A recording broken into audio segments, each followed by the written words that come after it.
আহ hello, hello, hello. আসসালামু আলাইকুম। একটু লেট করে ফেলছি। কি অবস্থা সবার? একটু লেট হয়ে গেছে। টেনশন নিও না।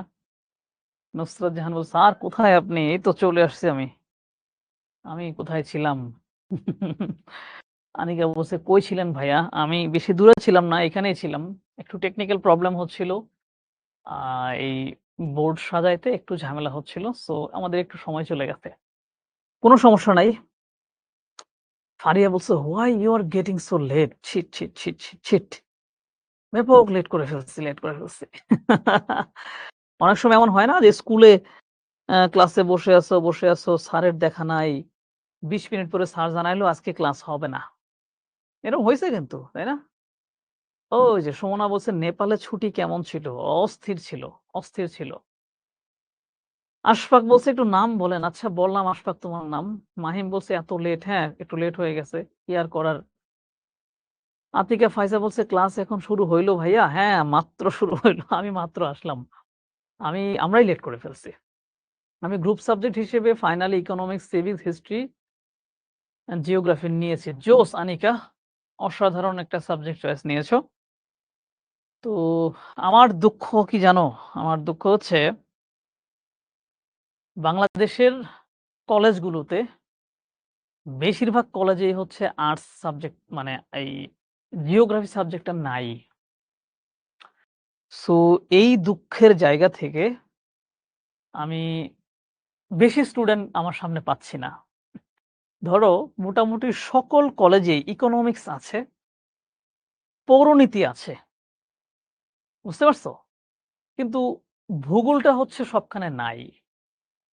তো এইজন্য হচ্ছে দেখা গেছে যে মুবিন যখন ক্লাস নেয়, মুবিনের অর্থনীতি ক্লাসে অনেক স্টুডেন্ট হয়।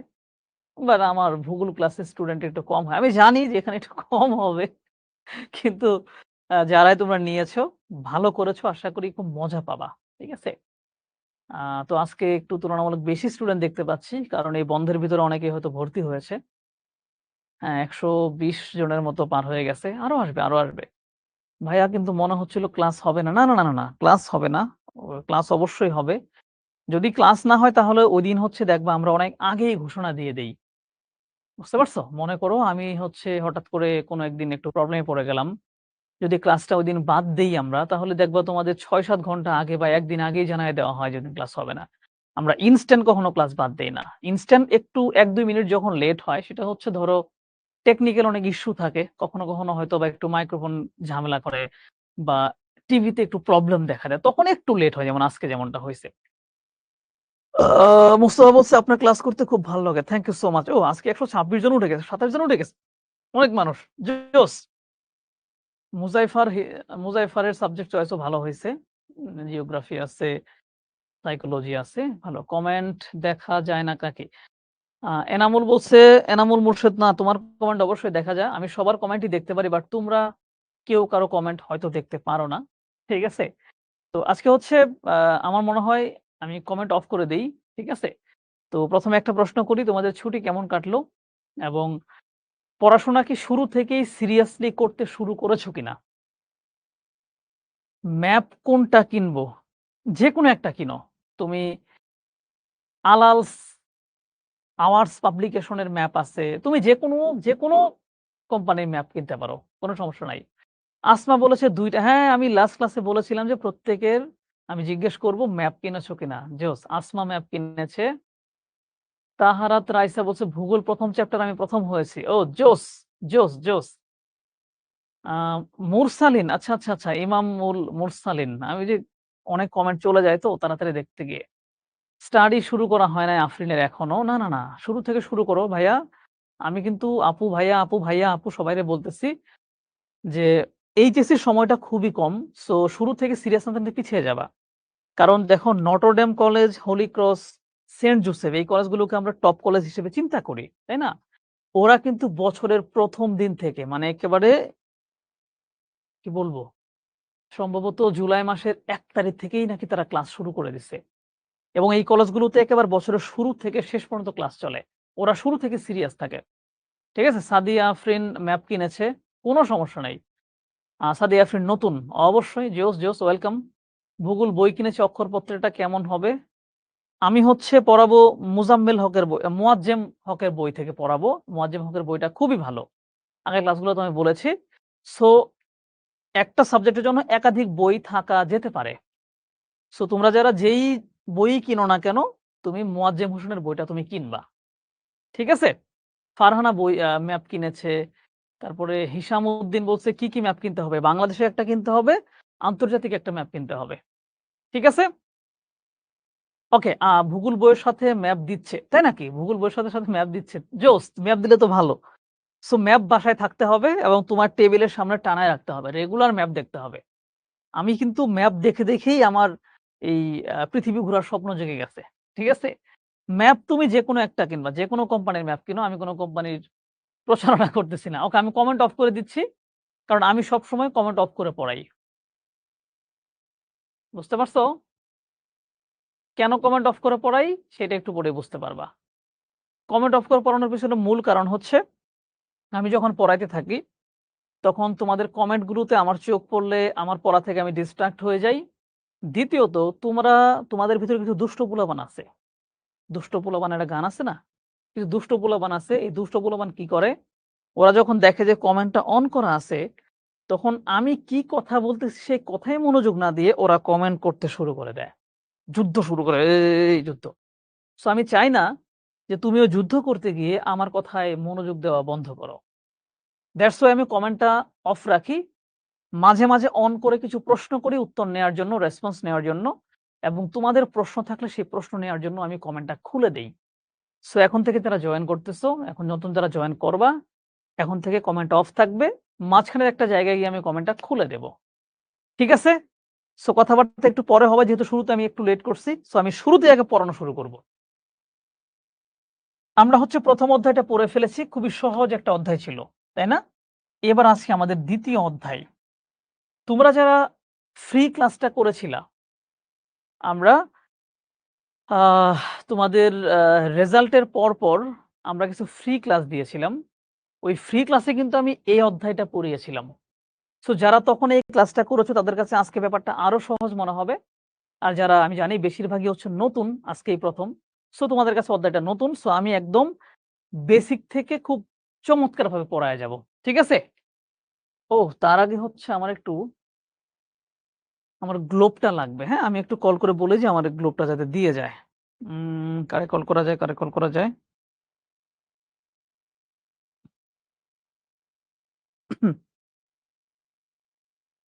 আমি হচ্ছে দাঁড়াও তোমাদের জন্য আমি গ্লোবটা নিয়ে আসি। কারণ এটা বুঝাইতে আমার মানে এগুলো জিনিসপাতি বুঝাইতে সেই গ্লোবটা কাজে লাগে। গ্লোব লাগে, ম্যাপ লাগে, কত কিছু লাগে। তাই না? ওকে। মেহেদী ৬ নাম্বার রুমে গ্লোবটা একটু পাঠায় দিও, হ্যাঁ? ওকে, ঠিক আছে। ওকে, গ্লোব চলে আসবে। আমি এর মধ্যে পড়া শুরু করি। পড়াচ্ছি কে? যারা আজকে নতুন জয়েন করেছো, আমার নাম হচ্ছে কামরুল হাসান শাহিদিন। আমি হচ্ছে অনেকদিন যাবতই আর্টসের জিনিসপাতি পড়াচ্ছি। শিক্ষতে অনেকদিন যাবত পড়াচ্ছি। সো আমার একটা ইউটিউব চ্যানেল আছে। তোমরা চাইলে আমার ইউটিউব চ্যানেলেও আমার ভিডিও দেখতে পারো। জাস্ট আমার এই যে এটুকু লিখে সার্চ করলেই হবে। আমার এই শাহিদিন লিখে সার্চ করলে ইউটিউবে আমার চ্যানেল পাবা। দেখবা সেখানে বিশ্ব রাজনীতি, ভূগোল, ইতিহাস নিয়ে আমি চমৎকার কথাবার্তা বলি। চাইলে দেখতে পারো। আজকে আমরা কি জানবো? অধ্যায়টার নাম কি দেখো? পৃথিবীর গঠন। তার মানে পৃথিবী তো হচ্ছে কেমন? পৃথিবী হচ্ছে একটু ডিম্বাকৃতির, তাই না? কমলা লেবুর মতো। সো এই পৃথিবীটা এরকম একটা জিনিস।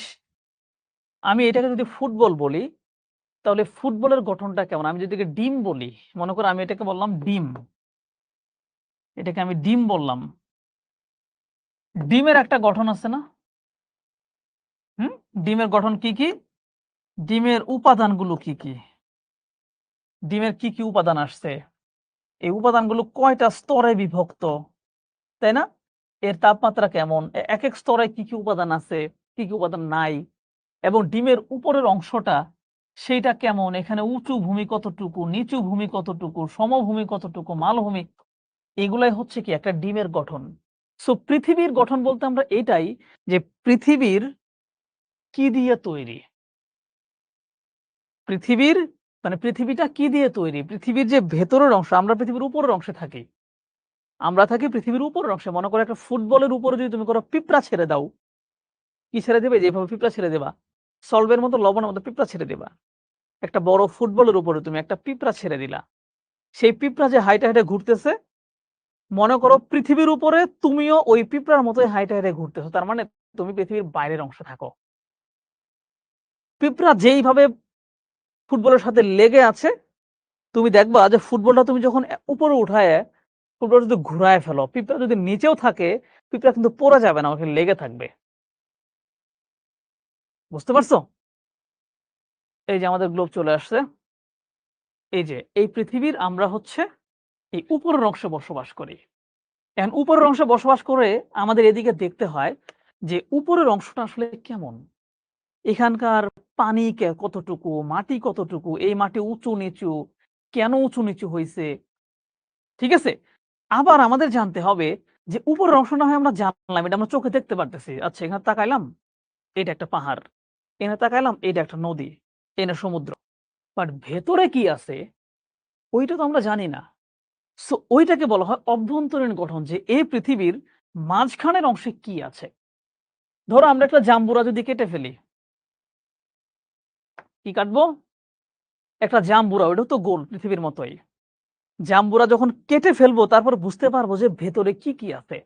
দেখবো ভিতরে খাওয়ার মতো কিছু জিনিস আছে, সাদা, সাদা কিছু জিনিস আছে।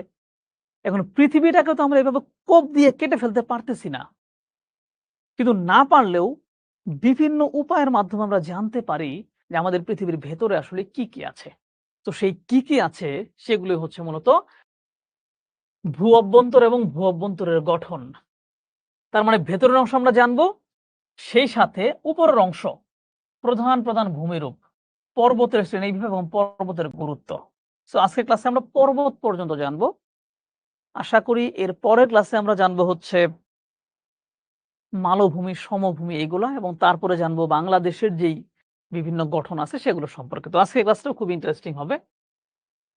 ভূত্বক এবং পৃথিবীর ভূ-অভ্যন্তরীণ গঠন, আর এখানে চলে আসছে একটা চমৎকার ডিম, তাই না? সো এই ডিমের মাধ্যমে আমি তোমাদের বোঝাবো যে ভূত্বক এবং পৃথিবীর অভ্যন্তরীণ গঠনটা কেমন।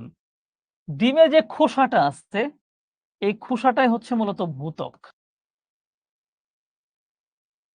ত্বক, ত্বক কি জিনিস? আমরা ত্বক বলতে কি বুঝাই? স্কিনকে বুঝাই, তাই না? এই যে আমার এই চামড়াটা হচ্ছে আমার ত্বক, মানে এটা হচ্ছে উপরের দিকে আছে। আর আমরা যেই পৃথিবী থাকি, পৃথিবীর আরেকটা নাম হচ্ছে ভূ। ভূ মানেও পৃথিবী। ভূত্বক মানে কি? পৃথিবীর ত্বক। মানে যেটা এই উপর দিয়ে আছে, পৃথিবীর স্কিন যেটা।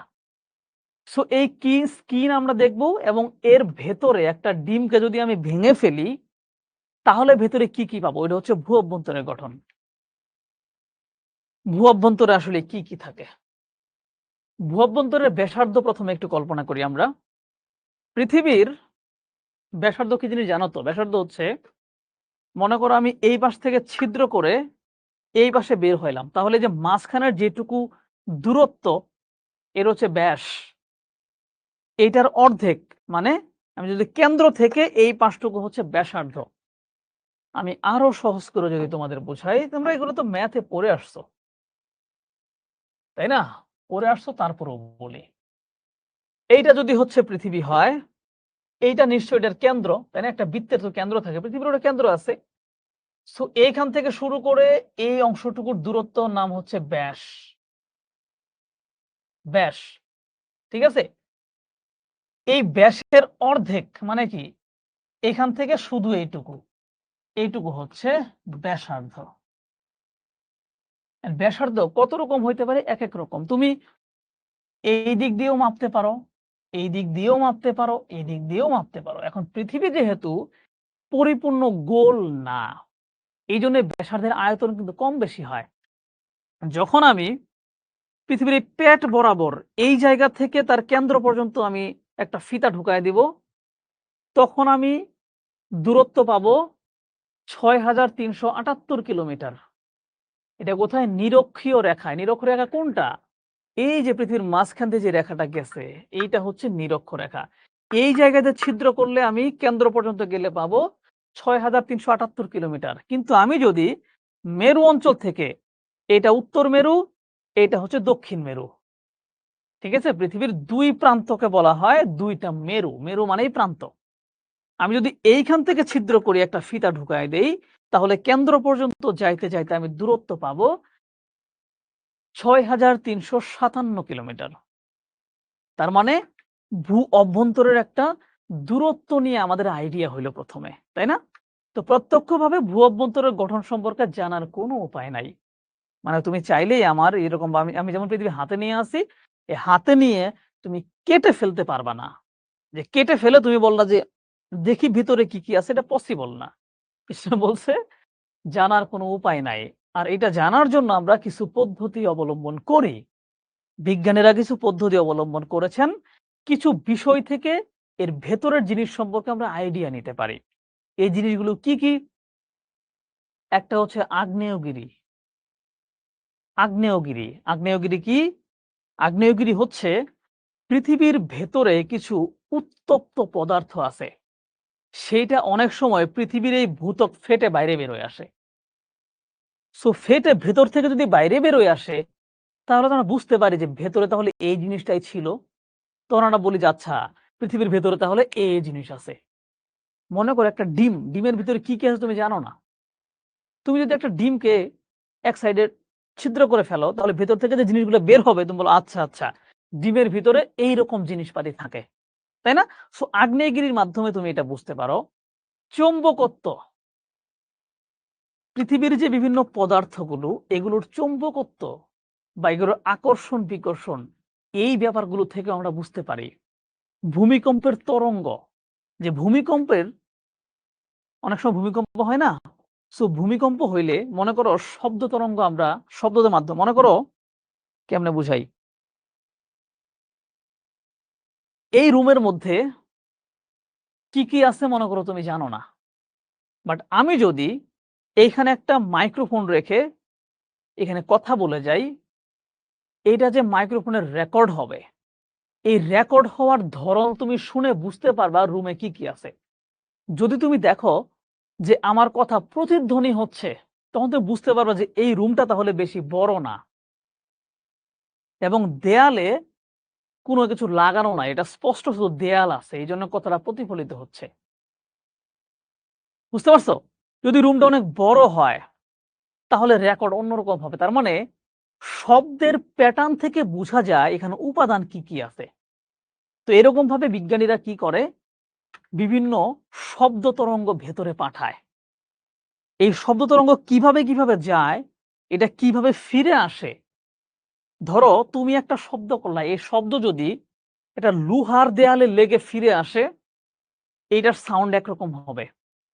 যদি সেইটা একটা ইটের দেয়ালে লেগে ফিরে আসে, সাউন্ড আরেক রকম হবে।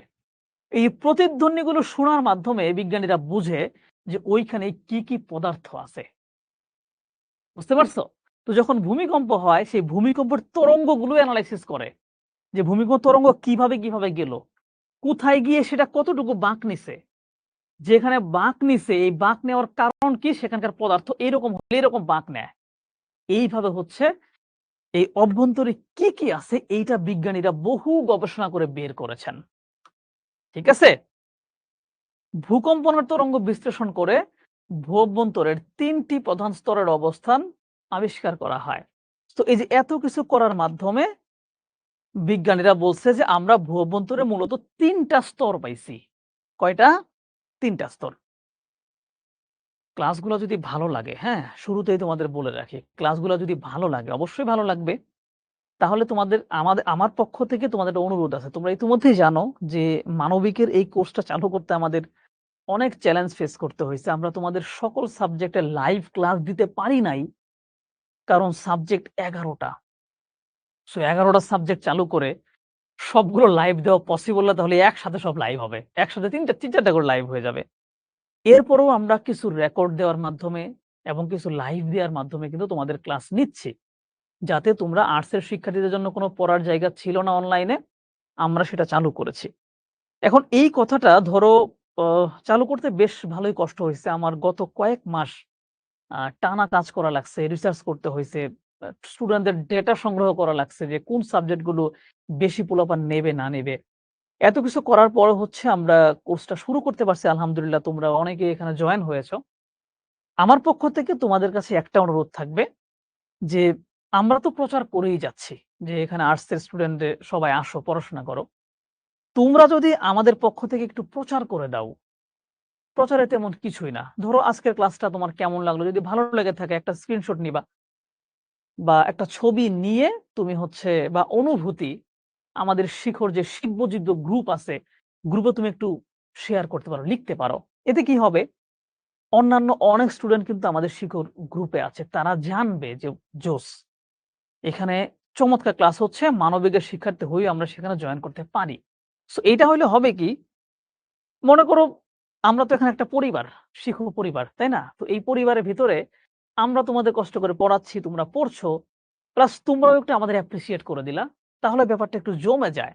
আমরাও খুশি হই। সো আমার তোমাদের কাছে এটা আমার পক্ষ থেকে অনুরোধ যে আমাদের এই কোর্সের কথাটা তোমরা নিজেরা একটু জানায় দিও বন্ধুদেরকে। সেটা পোস্টের মাধ্যমে হইতে পারে, এই ক্লাসের রিভিউ দেওয়ার মাধ্যমে হইতে পারে, বিভিন্নভাবে হইতে পারে। ঠিক আছে? এটা একটু কইরো কিন্তু। হুম, ওকে। তাহলে আমরা দেখলাম যে ৩ টা ভাগে হচ্ছে ভাগ করেছি। ৩ টা ভাগ কি, কি? তার আগে পৃথিবীটাকে আমরা তরমুজের মতো করে এখান থেকে কাটছি। কেটে দেখতে পাইলাম যে এইটা তো ভূত্বক, তাই না? ভূত্বকের নিচে এইখানে একরকম জিনিস এবং এই কেন্দ্র পর্যন্ত যাইতে বিভিন্ন টাইপের রং দেওয়া হইছে। এর মানে কি? এখানকার পদার্থগুলো একরকম, এখানকার পদার্থগুলো আরেক রকম, এখানকার পদার্থগুলো আরেক রকম। তো এরকম ৩ টা স্তরে ভাগ করছি। ৩ টা স্তরের নাম কি? আমরা যদি একেবারে ভেতর থেকে আসি, দেখো পৃথিবীটাকে আমরা আরো খন্ড-বিখন্ড করে ফেলছি। এইটা হচ্ছে ভূত্বক, একদম উপরের অংশ। এইটার একটা নাম দেওয়া হইছে। এটার নাম দেওয়া হইছে অশ্বমণ্ডল। এইটার পরেই আরেকটা জিনিস আছে। এইটা আর এইটা। এইটার নাম দেওয়া হইছে গুরুমণ্ডল। গুরুমণ্ডলের একই ধরনের উপাদান থাকলেও তাপমাত্রার কারণে এরা ২ ভাগে বিভক্ত। ঠিক আছে? বাট একই জিনিস। এই ২ টার নাম হচ্ছে গুরুমণ্ডল। আর মাঝখানে যে কেন্দ্র এটার নাম দিছে হচ্ছে কেন্দ্রমণ্ডল। সো এর ভিতরে কি, কি আছে? ঠিক আছে? আমরা একটু দেখার চেষ্টা করি। এখানে হচ্ছে ইংরেজিতে অনেক কিছু লেখা আছে। সেগুলো একটু তোমরা দেখে নিও। হ্যাঁ? আমরা এই যে ধরো ইংরেজিতে এই যে কোর, তারপর হচ্ছে ম্যান্টল আর হচ্ছে ক্রাস্ট, এই ৩ টা বিষয়ে ভাগ করা আছে। কোর হচ্ছে এই যে ভেতরের অংশ। এই ২ টা পার্ট হচ্ছে কোরের পার্ট। এই ২ টা হচ্ছে মাঝখানের গুরুমণ্ডলের। আর এই যে পাতলা এই অংশটা হচ্ছে মূলত উপরের অশ্বমণ্ডলের। অশ্বমণ্ডলটাই হচ্ছে আমাদের পৃথিবীর উপরের অংশ, আমরা যেখানে বসবাস করি। আর এই অশ্বমণ্ডলেই পাহাড় পর্বত আছে, নদ-নদী আছে, সাগর আছে, সমুদ্র আছে। আমরা বসবাস করি, শহর আছে, বন্দর আছে। তাই না? আর নিচে দেখে কিন্তু এসব কিচ্ছু নাই। সেখানে শুধু পদার্থ আর পদার্থ। ওকে, তাহলে আমরা ৩ টা ভাগে ভাগ করলাম। কেন্দ্রমণ্ডল, গুরুমণ্ডল, অশ্বমণ্ডল। তুমি এবার একটা ডিমকে কাটো। মনে একটা ডিম, সিদ্ধ ডিম নাও। মনে কি করবে? একটা সিদ্ধ ডিম নাও। সিদ্ধ ডিমের তুমি খোসাটা ছিলায় ফেলো। খোসাটা হচ্ছে অশ্বমণ্ডল। এরপরে যে সাদা অংশটা আছে, ওইটা হচ্ছে গুরুমণ্ডল। মাঝখানের কুসুমটা হচ্ছে কেন্দ্রমণ্ডল। ওকে। আমরা এবার অশ্বমণ্ডল নিয়ে কিছু তথ্য জানার চেষ্টা করি। আমি এগুলো হচ্ছে আই থিংক যারা তোমরা 9-10 এ ভূগোল পড়ছো তোমরা এগুলো এমনিতেই জানো এবং তোমরা যারা এসএসসি তে বিজিএস বইটা যদি পড়ে থাকো, যদি আমার স্টুডেন্ট কেউ থেকে থাকো এখানে, তাহলে তোমরা ইতিমধ্যেই জানো। কারণ আমি কিন্তু আ সায়েন্সের যে বিজিএস এইটার যে ভূগোলের পার্টটা আছে, আমি তো সব অধ্যায় পড়াইছি। তার ভূগোলের একটা অধ্যায় আছে, অধ্যায় নাম্বার সম্ভবত ৩। ওই অধ্যায়টা পড়াইতে যাই কিন্তু এই ব্যাপারগুলো আমি ক্লিয়ারলি আলোচনা করছি। সো তোমরাও জানো। বাট আরেকটু মনোযোগ দাও আরো ভালো করে বোঝার জন্য। অশ্বমণ্ডল বা ভূত্বক বলছে পৃথিবীর উপরিভাগের কঠিন পাতলা শিলাস্তরকে অশ্বমণ্ডল বা ভূত্বক বলে।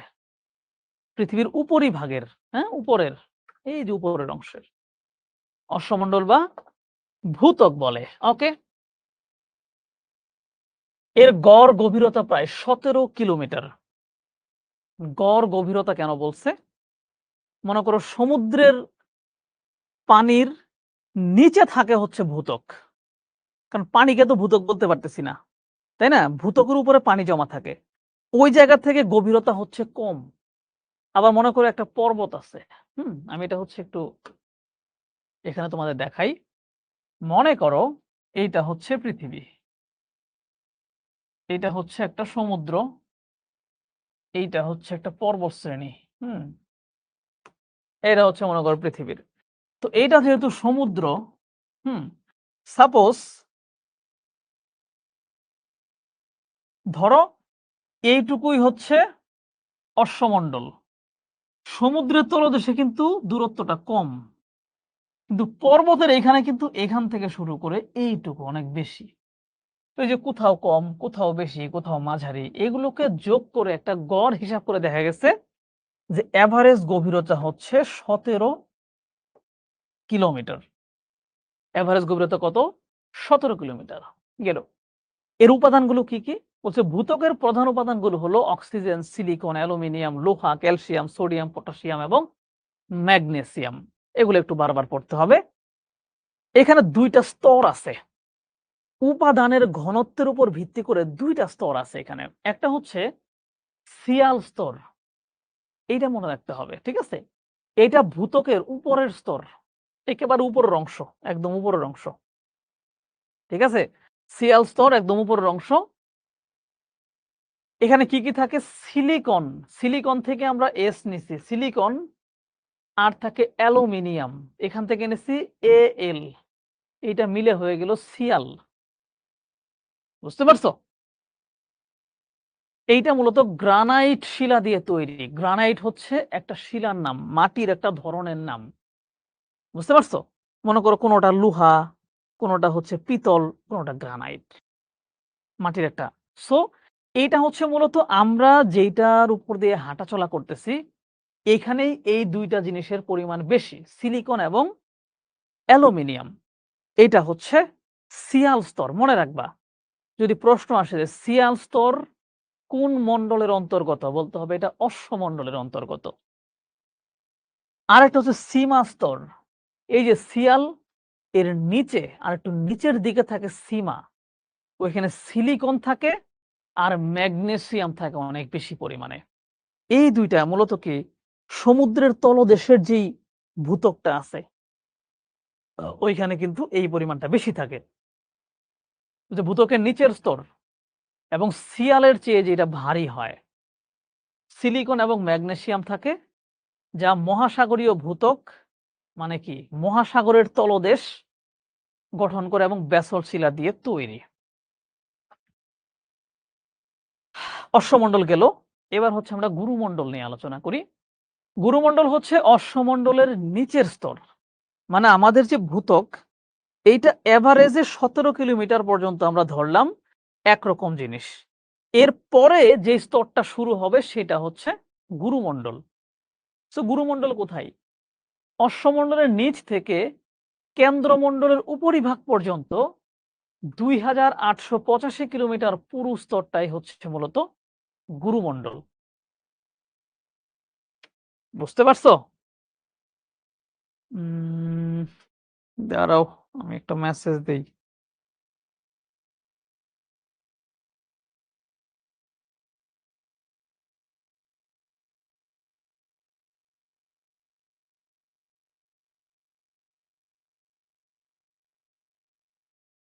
ওকে, গুরুমণ্ডল তাহলে কি? আমি একটু পরে কিন্তু কমেন্ট ডাউন করে দিয়ে তোমাদের কাছে প্রশ্ন নেব, ঠিক আছে? সো একটু ধৈর্য ধরে থাকো। মানে 3টা মণ্ডল শেষ করলে তোমাদের কাছে প্রশ্ন নেব। অশ্বমণ্ডলের নিচ থেকে, মানে অশ্বমণ্ডলের নিচে, এই যে আমি মনে করি এটা পৃথিবীর একটা স্লাইস আমি কাটলাম, কেটে হচ্ছে এই যে উপরের অংশটুকু আমি বললাম এটুকু হচ্ছে অশ্বমণ্ডল, ঠিক আছে? আজকে কিন্তু অনেকগুলো ভিডিও আছে, অনেকগুলো ছবি আছে, আমার নিজের ছবি আছে পাহাড় পর্বতে, সেগুলো দেখতে পারবা, দেখাবো তোমাদের। এর পরের যে নিচের এই পুরো জায়গাটা, এইটুকু হচ্ছে গুরুমণ্ডল। গুরুমণ্ডলের দুইটা ভাগ আছে, বাহিরের গুরুমণ্ডল আর ভেতরের গুরুমণ্ডল, ঠিক আছে? আমরা একটু দেখি। 2885 কিলোমিটার। তাপমাত্রা এবং ঘনত্ব কেমন? এর ঘনত্ব অশ্বমণ্ডলের চাইতে বেশি এবং তাপমাত্রা উপরের অংশে প্রায় 1100 থেকে 1200 ডিগ্রি সেলসিয়াস। একটা জিনিস আছে খুব ভালো করে মনে রাখো, পৃথিবীর এই কেন্দ্র থেকে শুরু করে তুমি যত উপর দিকে উঠবা, তাপমাত্রা তত কমতে থাকবে। একেবারে কেন্দ্রে তাপমাত্রা সবচেয়ে বেশি। ধীরে, ধীরে উঠবা, তাপমাত্রা হালকা করে কমতে, কমতে, কমতে, কমতে এইখানে আসলে ধরো আমরা এই তাপমাত্রায় বসবাস করতে পারি। তুমি এরপরে যখন আরো উপরে উঠবা, পর্বতের চূড়ায় উঠে যাবা, দেখবা সেখানে বরফ হয়ে আছে, তাপমাত্রা আরো কমে গেছে। তার মানে বিপরীত কি হইতে পারে? তুমি যত নিচের দিকে নামবা তাপমাত্রা তত বাড়তে থাকবে। তার মানে গুরুমণ্ডলের তাপমাত্রা অবশ্যই অশ্বমণ্ডলের চাইতে বেশি হবে। বেশিটা কত? এর যে বাহিরের অংশ, উপরের অংশ যেটা, সেখানেও ১১০০ থেকে ১২০০ ডিগ্রি সেলসিয়াস। আর নিচের অংশের দিকে মানে আরেকটু ভেতরে গেলে সেটা ৩০০০ ডিগ্রি সেলসিয়াসের মতো। অনেক বেশি তাপমাত্রা। এর বিভাগ কয়টা? হচ্ছে এটা ২ ভাগে ভাগ করা হয়েছে। একটা হচ্ছে বহিঃগুরুমণ্ডল মানে বাইরের গুরুমণ্ডল, এই যে বাইরের অংশ এই যে এইটুকু। আর হচ্ছে অন্তঃগুরুমণ্ডল মানে এই যে ভেতরেরটা। এইখানকার তুলনায় এইখানে কি বেশি? তাপমাত্রা কিন্তু বেশি। আমরা একটু দেখি। বহিঃগুরুমণ্ডলের উপরের ৭০০ কিলোমিটার পুরো অংশটি হলো মানে গুরুমণ্ডল টোটাল যেটুকু আছে তার প্রথম ৭০০ কিলোমিটার হচ্ছে বহিঃগুরুমণ্ডল। আর তার পরেরটুকু হচ্ছে অন্তঃগুরুমণ্ডল। এখানে কি, কি থাকে? ক্রোমিয়াম থাকে, লোহা থাকে, সিলিকন থাকে, ম্যাগনেসিয়াম থাকে। এইটাকে একসাথে বলা হয় ক্রুফেসিমা। একসাথে কি বলে? ক্রোফেসিমা। এর উপরের আংশিক গলিত স্তরটি হচ্ছে নমনীয় মণ্ডল নামে পরিচিত। এইটার উপরের দিকে আংশিক গলিত কি? এখানে আবার চলে আসি। এই যে এই অংশটুকু কি বললাম একটু আগে? এই অংশটুকু হচ্ছে ক্রুফেসিমা বললাম, তাই না? এই ক্রুফেসিমার এই যে উপরের দিকে যেই পদার্থগুলো থাকে তারা আংশিক গলিত অবস্থায় থাকে। কেন? ওই যে তাপমাত্রা বেশি হলে তো জিনিস গলে যায়। তাপমাত্রা ইতিমধ্যে বেশি আমরা দেখতেই পাইলাম। সো ওইটাকে বলা হয় নমনীয় মণ্ডল বা অ্যাসথেনোস্ফিয়ার নামে পরিচিত। এই যে এখানে লেখাই আছে অ্যাসথেনোস্ফিয়ার নামে পরিচিত। অন্তঃগুরুমণ্ডল মানে ভেতরেরটুকু। বহিঃগুরুমণ্ডলের নিচে থেকে ২৮৮৫ দেখি এটা কত ছিল? এখানকার হচ্ছে একটু এই সংখ্যাটা সম্ভবত একটু ভুল আছে, হ্যাঁ? এই সংখ্যাটা ভুল আছে। বইয়ে একটু দেখি। ২৮৮৫ না, এটা হচ্ছে সংখ্যা অবশ্যই আরেকটু কম হবে। এটা একটু বইয়ে দেখে নিবা। বইটা আমি সাথে করে নিয়ে আসি নাই। এটা হয় নাই। অন্তঃগুরুমণ্ডল পুরোটাক দেখে নিবা। বিস্তৃত অংশটা হচ্ছে মানে বহিঃগুরুমণ্ডলের নিচের অংশ, কেন্দ্র পর্যন্ত যে অংশটা আছে এটা হচ্ছে অন্তঃগুরুমণ্ডল। এইটা নিকেল, লোহা, সিলিকন এবং ম্যাগনেসিয়াম দ্বারা গঠিত। নিকেল, লোহা, সিলিকন এবং ম্যাগনেসিয়াম দ্বারা কিন্তু এটা গঠিত।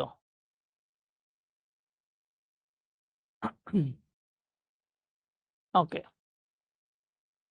এর জন্য একসাথে কি বলা হয়? নিফেসিমা বলা হয় এটাকে। নিফেসিমা বলা হয়। তার মানে আমরা অশ্বমণ্ডল গেল, গুরুমণ্ডল গেল, এবার আমরা কেন্দ্রমণ্ডল। এটা দেখার পরেই তোমাদের কাছে আমি প্রশ্নের জন্য চলে যাব। ঠিক আছে? কেন্দ্রমণ্ডল হচ্ছে একেবারে মাঝখানে ডিমের কুসুম যেটা। হুম? গুরুমণ্ডলের নিচ থেকে পৃথিবীর কেন্দ্র পর্যন্ত প্রায় ৩৪৮৬ কিলোমিটার ব্যাসার্ধের স্তরটাই হচ্ছে মূলত কেন্দ্রমণ্ডল। এইটা নিকেল এবং লোহা দিয়ে গঠিত হয়। এটাকে বলা হয় নিফে বা নাইফ। নিকেলের Ni আর লোহার কি? ফেরিক বা ফেরাস, যেটা ফেরিক বলে, হ্যাঁ? ওটা হচ্ছে Fe, নাইফ বলা হয়। এর তাপমাত্রা ৩০০০ থেকে ৫০০০ ডিগ্রি সেলসিয়াস, অনেক বেশি তাপমাত্রা। এবং আপেক্ষিক গুরুত্ব ১০ থেকে ১৩.৬ পর্যন্ত। আপেক্ষিক গুরুত্ব মানে হচ্ছে একই। আচ্ছা, ওরা কেউ কি আছে? এটা একটু পরে মনে হয় বন্ধ হয়ে যাবে। ওদের কারো একটু পাঠায় আনবে, এটা স্ক্রিনটা বন্ধ হয়ে যাচ্ছে।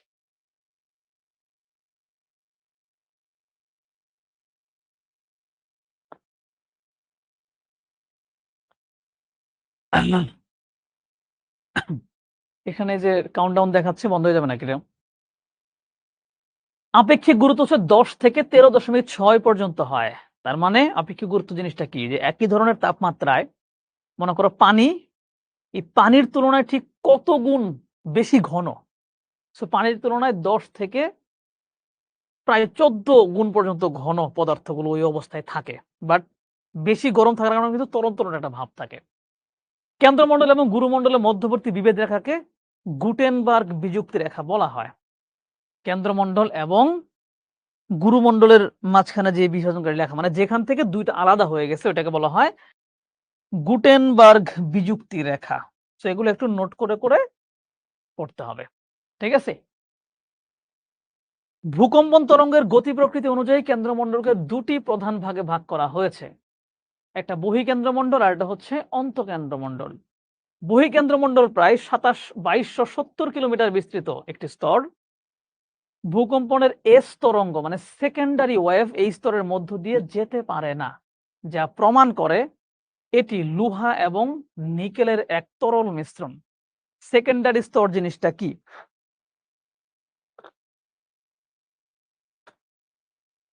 মনে করো একটা জায়গায় একটা ভূমিকম্প হইল। ভূমিকম্পের পরে সেখান থেকে যে ওই ঝাঁকুনিটা যে ছড়ায় পড়ে, এটা যেই স্তরে হইছে ওইখানেই যদি ছড়ায় পড়ে ওটা হচ্ছে প্রাইমারি মানে ওটার শক্তি অনেক বেশি থাকে। এটা যখন অন্য কোনো স্তরে ঢুকতে যায় তখন এটা গতিটা কমে আসে। এটাকে বলে সেকেন্ডারি ওয়েভ। সো ওইটা এইটার ভিতরে ঢুকতে পারে না। এইটা প্রমাণ করে যেহেতু এখানে ঢুকতে পারতেছে না তার মানে এটা লোহা এবং নিকেল দিয়ে এটা গঠিত। এইজন্য এখানে ভূকম্পনের সেকেন্ডারি তরঙ্গ ঢুকতে পারতেছে না। বুঝতে পারছো? তার মানে এটা একটা তরল মিশ্রণ। অন্তঃকেন্দ্রমণ্ডল হলো পৃথিবীর কেন্দ্রের প্রায় ১২১৬ কিলোমিটার ব্যাসার্ধের একটি কঠিন গোলক। এটি মূলত লোহা এবং নিকেল দিয়ে গঠিত এবং প্রচন্ড চাপের কারণে কঠিন অবস্থায় এটা রয়েছে। হচ্ছে এত তাপের ফলে এটা তরল থাকার কথা ছিল কিন্তু চাপ অনেক বেশি মানে পুরো পৃথিবীর চাপ তো এখানে দিচ্ছে। সো এটা তরল হয়ে গেছে।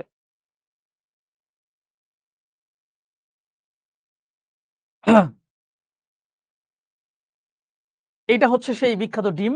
আমার মনে হয় আমি তোমাদের একটু কমেন্ট দেখা উচিত আমার।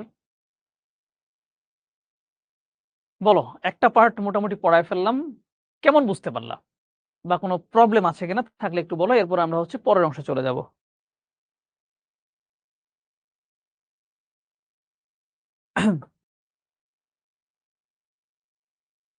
পোল কোশ্চেন থাকার কথা বাট সম্ভবত নাই।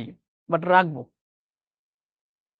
সব চিত্র কি পরীক্ষায় চিত্র আঁকলে ফুল নম্বর পাওয়া যাবে? ওহ জোস!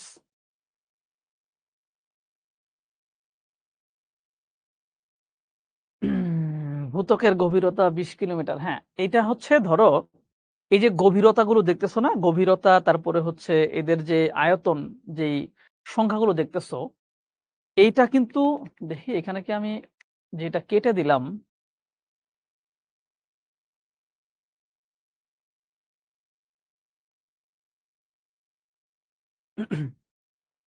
হ্যাঁ, বহির বহির্গুরুমণ্ডলের নিচ থেকে ২৮৮৫ লিখছে না? আচ্ছা, আচ্ছা এটা একজন ভালোই বলছো। হ্যাঁ, হ্যাঁ, হ্যাঁ। আমি হচ্ছে আমি জোস। Thank you so much. আমি নিজেই হচ্ছে এইটা ঠিকঠাক করে উঠতে পারছিলাম না। বলছে বহির্গুরুমণ্ডলের নিচ থেকে ২৮৮৫ পর্যন্ত। তার মানে এখান থেকে ৭০০ বিয়োগ দিলেই হচ্ছে তুমি এই অন্তঃগুরুমণ্ডলের দূরত্ব মানে দূরত্বটা পাওয়া যাবে। হ্যাঁ, আমেনা ঠিক বলছো। Nice, nice. চৈতি চক্রবর্তী তুমিও ঠিক বলছো। ঠিক আছে। আমি হচ্ছে এটা তাড়াহুড়া করে শুধু এইটা দেখে ভাবছিলাম এইটার পুরুত্ব মনে হয় লিখে দিছে। তখন তো বুঝছি এটা তো ভুল হইছে। যেটা বলতেছিলাম যে এই যে আ মানে দূরত্বগুলো এগুলো বিভিন্ন বইয়ের ভিতরে না একটু দেখবা এদিক-সেদিক আছে। কারণটা তুমি বুঝতেই পারতেছো এগুলো হচ্ছে তো বিভিন্ন তরঙ্গের মাধ্যমে মাপা হইছে। সো এইটা বিভিন্ন গবেষণা সংস্থা তারা বিভিন্ন ধরনের তথ্য দিছে। সো এটা কখনো একটু এদিক-সেদিক হয়। এইটা নিয়ে টেনশনের কিছু নাই। তাপস কুমার স্যারের বইয়ে লেখা হচ্ছে ২০ কিলোমিটার দেয়া। হ্যাঁ, আমি আগেই স্বীকার করে নিলাম যে এইটা একেক বইয়ে একেকটা দেয়া থাকতে পারে। ১৭ কিলোমিটারটা হচ্ছে আমি এই বইয়ে পাইছি এবং আমি হচ্ছে এসএসসির ভূগোল বইয়ে হচ্ছে আমি ১৭ কিলোমিটারটা দেখছি। বুঝতে পারছো? সো এইটা একটু ভ্যারি করে কারণ আমি আগেই বলছি যে এই তথ্যগুলো এইজন্যই একাধিক বই রাখতে হয়। এইজন্যই একাধিক বই রাখতে হয়। কারণ এই আ সংখ্যাগুলোতে বা দূরত্বগুলোর ক্ষেত্রে একটু এদিক-সেদিক হিসাব থাকে। এগুলো একটু কনসিডার করেই পড়তে হবে। কখনোই দেখবা না যে পরীক্ষার প্রশ্নে ২ বইয়ের ২ টা সংখ্যাই অপশনে দেওয়া থাকবে না। সো যেটা দেওয়া থাকবে একটাই দেওয়া থাকবে তখন একটা অ্যান্সার করা লাগে। এইজন্যই হচ্ছে একাধিক বই পড়তে হয়। আমি আগেই বলেছি এটা হচ্ছে তোমরা মোয়াজ্জেম হোসেনের বইটা কিনবা। মোয়াজ্জেম হোসেনের বইটা হচ্ছে ভালো। ওকে, তার মানে হচ্ছে তোমাদের কাছে এই ব্যাপারগুলো মোটামুটি ক্লিয়ার। আমি এটা আরেকবার ক্লিয়ার করে দিয়ে আমি হচ্ছে পরের অংশে চলে যাব। এটা কি ২য় অধ্যায়?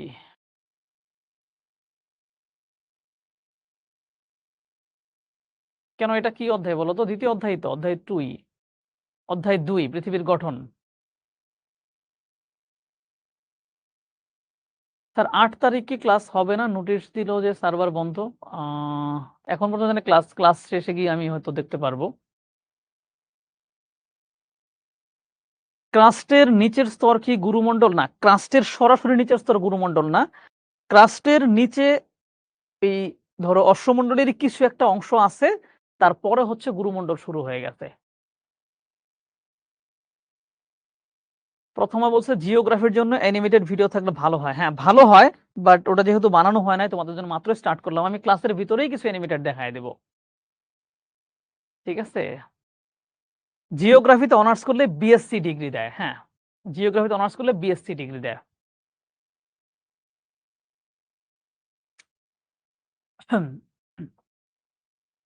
ভূত্বকের উপাদানের পার্সেন্টেজ কি মুখস্থ করা লাগবে? মনে রাখতে হবে, কখনো কখনো পরীক্ষা চলে আসতে পারে। তবে একেবারে সব উপাদান ধরে ধরে আসে না, মাঝে মাঝে কঠিন প্রশ্ন হইলে আসে। নরমালি কোন কোন উপাদান বেশি আছে কোন স্তরে, এইটা থেকে প্রশ্ন আসে। 12:30 থেকে 1:30 পর্যন্ত সার্ভার বন্ধ থাকবে। ও আচ্ছা আচ্ছা, 12টা। ওকে, ঠিক আছে, আমি তাহলে হচ্ছে পরের অংশটুকু পড়াই। আবার তোমাদের কাছ থেকে প্রশ্ন নেব, আবার হচ্ছে বোঝার জন্য। তাহলে আমি যেটা বুঝতে পারলাম, তোমরা হচ্ছে অনেকেই এই যে ৩টা মণ্ডলের কথা বললাম, পৃথিবীর ভূমধ্যরের গঠন ৩টা মণ্ডল নিয়ে মোটামুটি 80-90% বুঝে ফেলছো। বাকি অংশটা ক্লিয়ারলি বোঝার জন্য কি করতে হবে? বইটা আবার নিজের মতো করে পড়তে হবে এবং নিজের মতো করে একটু চিন্তা করতে হবে। হুম? ওই একই ব্যাপার নিয়ে একটু সার্চ করে দেখতে হবে। বারবার করে বলতেছি, এইচএসসি লেভেলে শুধু একটা বই পড়লেই হবে না, একাধিক বই কিন্তু আমাদের পড়তে হয়। ঠিক আছে? সো কিছু সংখ্যাগত ব্যাপারে এক বই এক ধরনের তথ্য দেয়া থাকতে পারে স্লাইডলি। কারণ ওই যে বললাম, বিজ্ঞানীরা তো এখন এগুলো নিয়ে গবেষণা করেই যাচ্ছে। ওইটা নিয়ে মাথা ঘামানোর কিছু নাই। পরীক্ষার ভিতরে এত কনফিউজিং প্রশ্ন আসে না। আসলে যেকোনো একটা অ্যান্সারে দেওয়া থাকবে, সেটা তুমি অ্যান্সার করে দিবা। তার মানে সহজ ভাষায় বললে, একটা ডিমের খোসাটা হচ্ছে আমার অশ্বমণ্ডল এবং ডিমের যে সিদ্ধ ডিমের সাদা অংশটা হচ্ছে গুরুমণ্ডল, আর কুসুমটা হচ্ছে আমার কেন্দ্রমণ্ডল। সো এখানে কিন্তু একটু লবণ ছিটায় দিলে এটা এক্ষুনি খাওয়া যাইত। ঠিক আছে?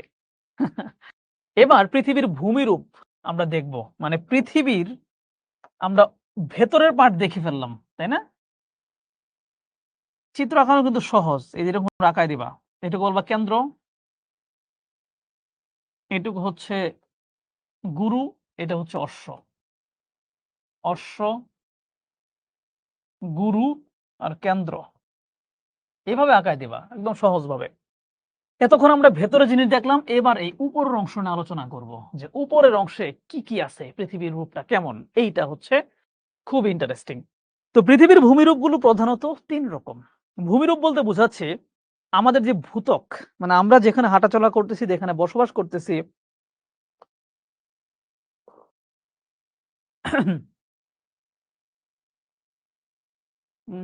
আচ্ছা, সানি বলছিল না হলে শেষ পর্যন্ত থাকা কষ্ট হয়ে যায়। এটা কোন প্রেক্ষাপটে বলছিলা?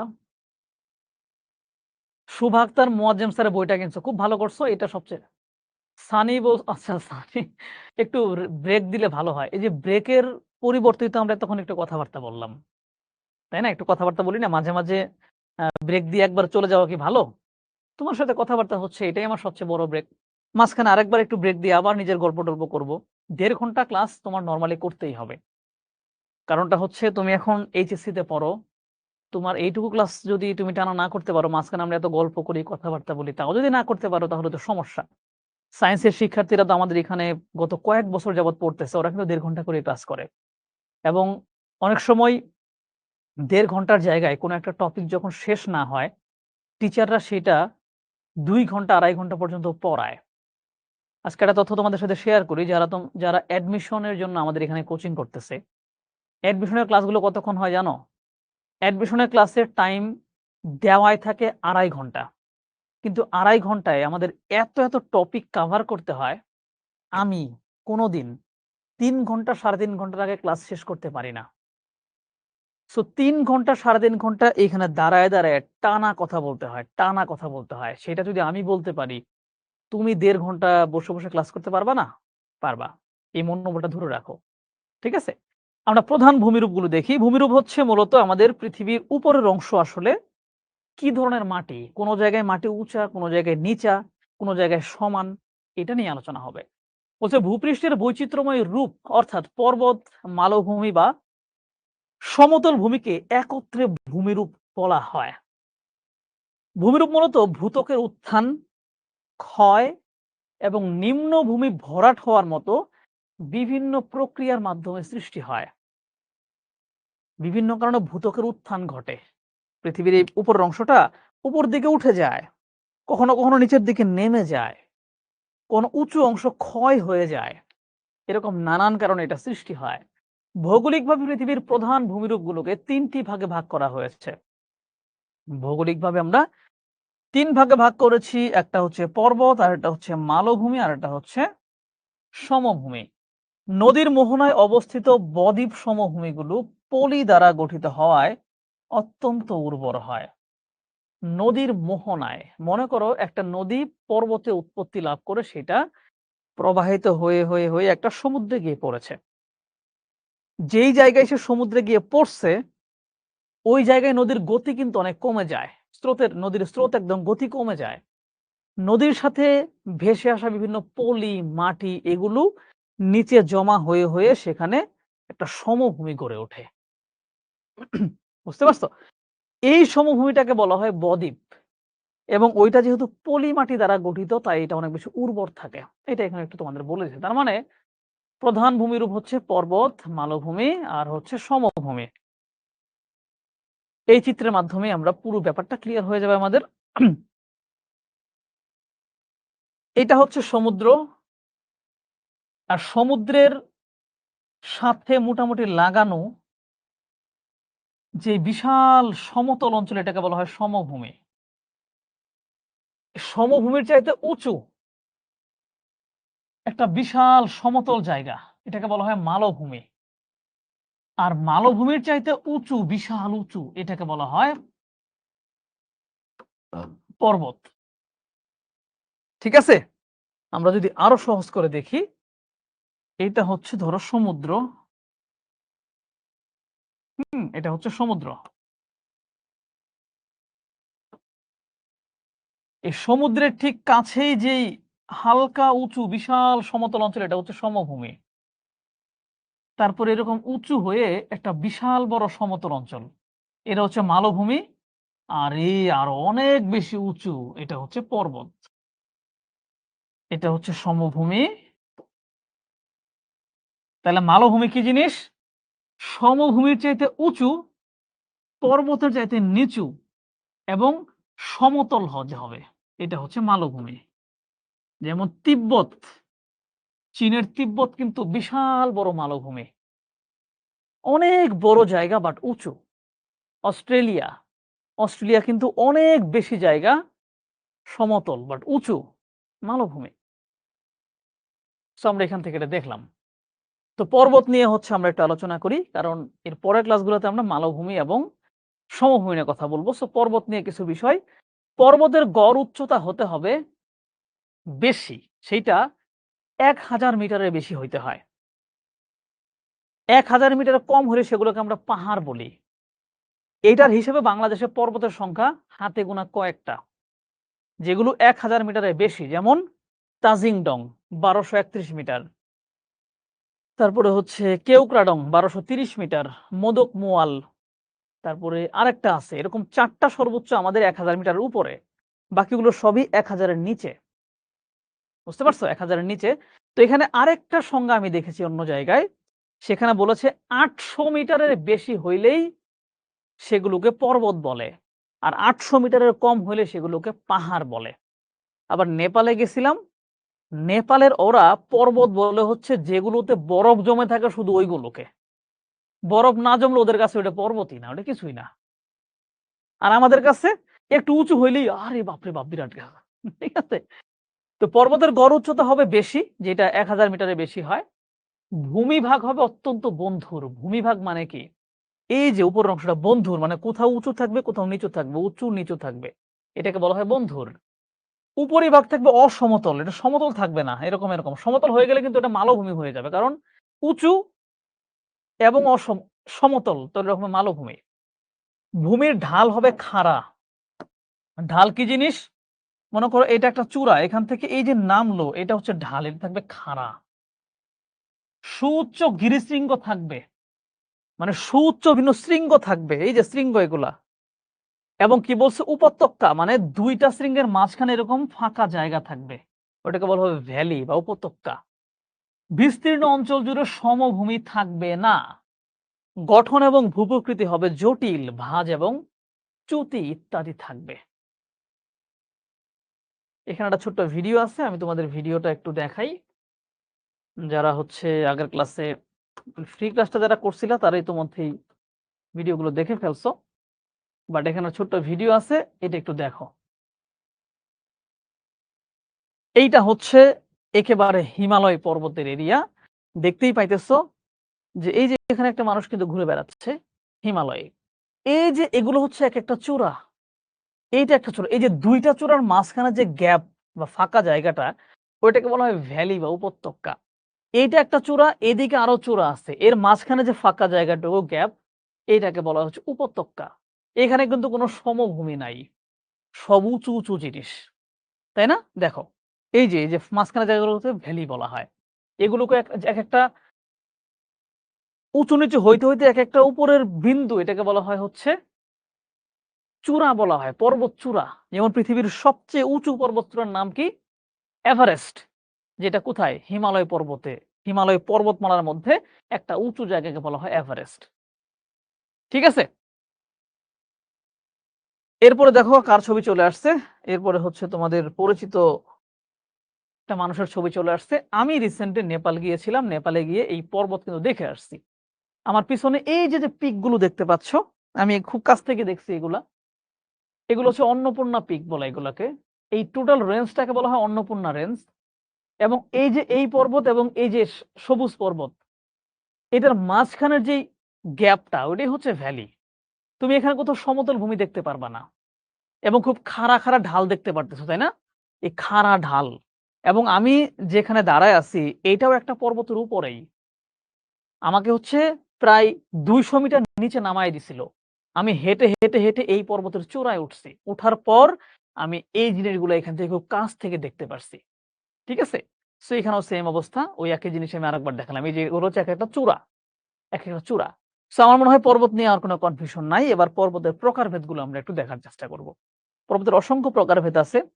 এর গঠন, তারপরে উত্থানের প্রক্রিয়া এগুলোর উপর ভিত্তি করে নানান রকম শ্রেণীবিভাগ হয়। ১ম এ আছে ভঙ্গিল পর্বত। যেই পর্বতের মধ্যে ভাঁজ থাকে। এতক্ষণ আমরা যতগুলো পর্বত দেখছি, ভাঁজ আছে না একটা? দেখো এই যে ভাঁজ আছে না? এই যে এরকম উঠে ভাঁজ আছে না একটা? এরকম ভাঁজ থাকলে সেটাকে বলা হয় ভঙ্গিল পর্বত। স্তূপ পর্বত, যেই পর্বতটা এরকম স্তূপের মতো জমা হয়ে থাকে এটাকে বলা হয় স্তূপ পর্বত।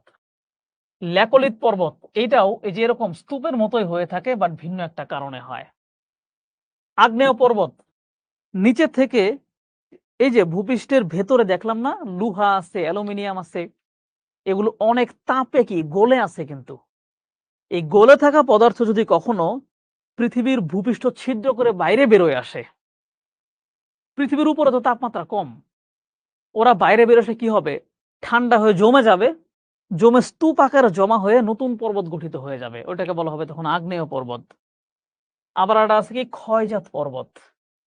মনে করো, আচ্ছা একটু পরে দেখাচ্ছি। একটা করে আলোচনা করবই, তাই না? দেখি তোমরা বুঝতে পারতেছো কিনা। আর যারা ক্লাসে আছো তোমাদের উদ্দেশ্যে একটা কথা বলি। জীবনের প্রত্যেকটা স্টেপই খুবই সিরিয়াস। বুঝতে পারতেছো একটু জানায়ও। জীবনের প্রত্যেকটা স্টেপ খুবই সিরিয়াস।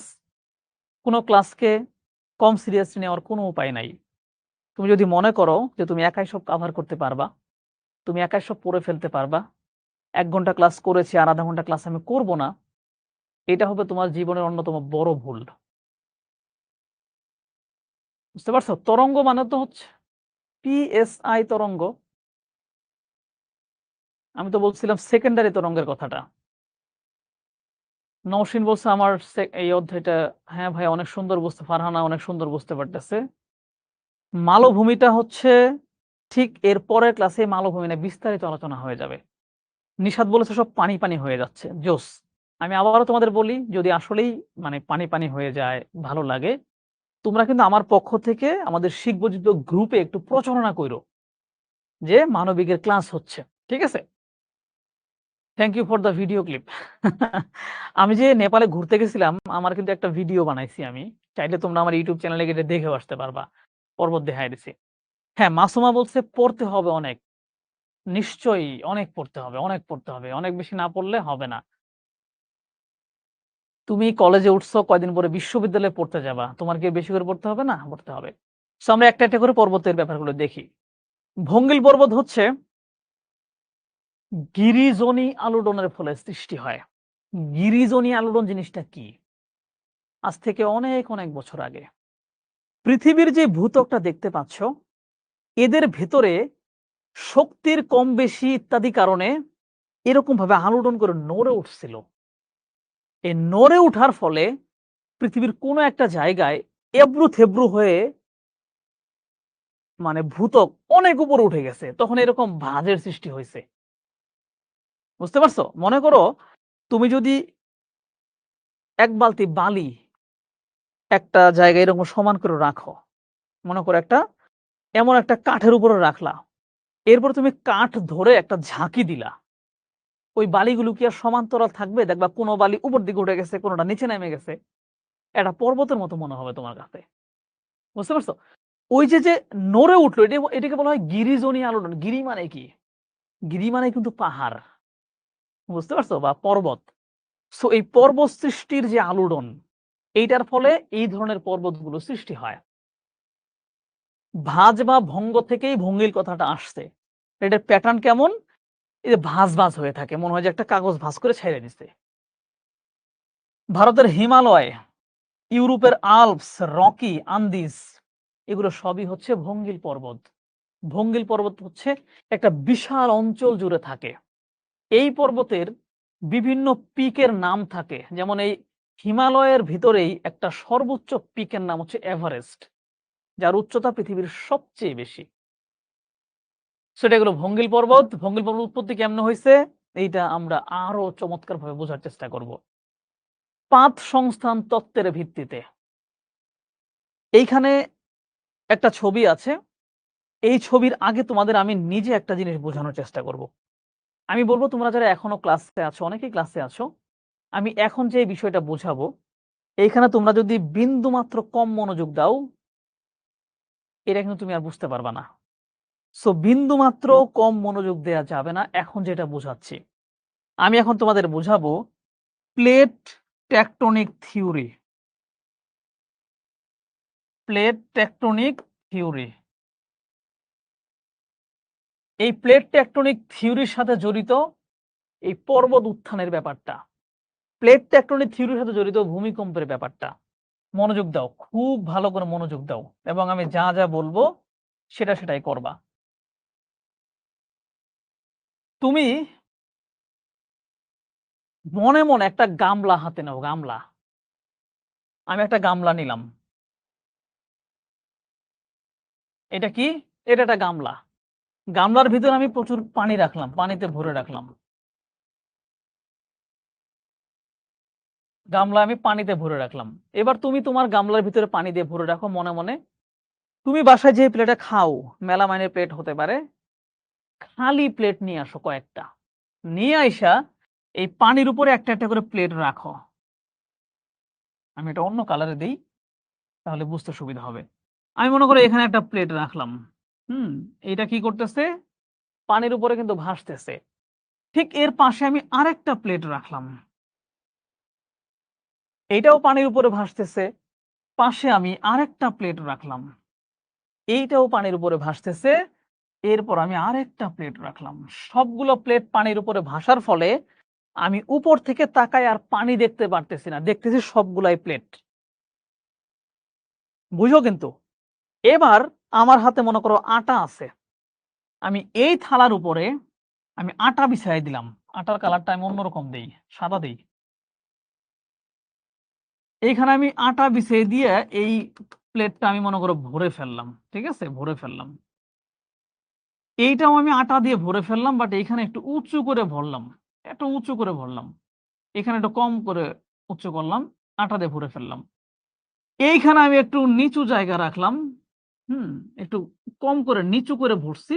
এই যে ফাঁকা জায়গা এর মধ্যে মনে করো আমি আবার পানি ঢেলে দিচ্ছি। এখানে একটু পানি আছে। ঠিক আছে? এইখানে আবার আমি একটু উঁচু করে আটা ভরে দিছি। এখন তুমি উপর থেকে যখন তাকাবা, তুমি কিন্তু আর পানি দেখতে পাচ্ছ না। তুমি কি দেখতে পাচ্ছ? দেখতে পাচ্ছ আটার একটা আস্তরণ। মানে তুমি এই আটাকে তুমি মাটি কল্পনা করো। দেখবা যে মাটির আস্তরণ, এই জায়গায় মাটি অনেক বেশি উঁচু। এইটা হচ্ছে পর্বত। এই জায়গায় মাটি নিচু এবং তার উপরে পানি আছে। এইটা হচ্ছে মনে করো সাগর, মহাসাগর। এইখানে সমান, এইটা হচ্ছে মনে করো সমভূমি। এইটা একটু বেশি উঁচু, এইটা মনে করো মালভূমি। তার মানে এই যে সমভূমি, সমুদ্র, পর্বত এগুলো কিসের উপরে আছে? একটা প্লেটের উপরে আছে। আর প্লেটগুলো কিসের উপরে আছে? পানির উপরে ভেসে আছে। তাই না? আমাদের পৃথিবীটা এইভাবেই ফর্ম করে। একটু আগে যখন আমি অশ্বমণ্ডল, গুরুমণ্ডল পড়াচ্ছিলাম, আমি তোমাদের দেখাচ্ছিলাম যে আমাদের অশ্বমণ্ডলের নিচে আছে কি গুরুমণ্ডল।